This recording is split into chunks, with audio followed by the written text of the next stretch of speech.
积极培育台南公民写作的社区大学公民报道正班，过去透过台南百工人物走访台南大街小巷，用民众的角度来报道台南的故事。今年因也迈入第10档，为了展现10档来的成果，因特别伫五园的公会堂举办以笔换公民的公民文学展，现场展示了因10档来行过的地图。同时，每个校园拢运用家己专长的方式来呈现各种的作品，就是希望有更较侪人会使了解这片土地的故事。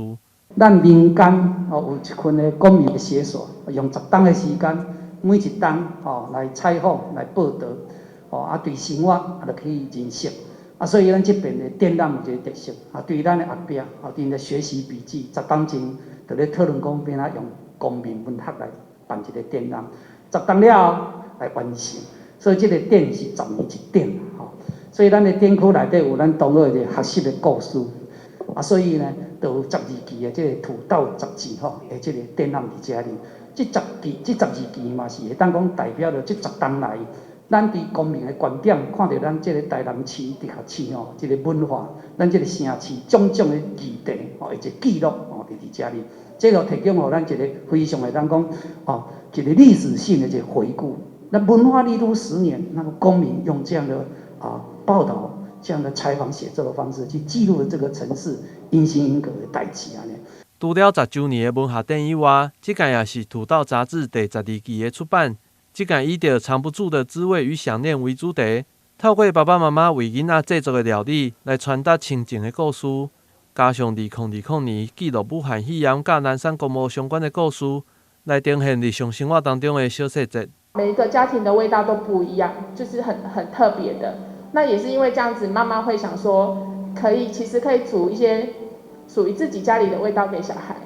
然后希望他们可以在这成长过程中，有一些就是原来这个就是妈妈煮的。也许他可能再长大一点，出去到外面去上学了，甚至是工作，然后可能不见得有这个机会可以吃到家里煮的东西，但是我觉得味觉的东西味道是可以存在心里面是非常久的，所以我觉得透过写作呢，让我们就是可以回忆到很多就是以前的记忆。透过这个南山的议题了，我知影讲，南山是因为经过400年，伊本来就是伫这个所在，咱大家好好尊敬这个伫南山所有咱的祖先，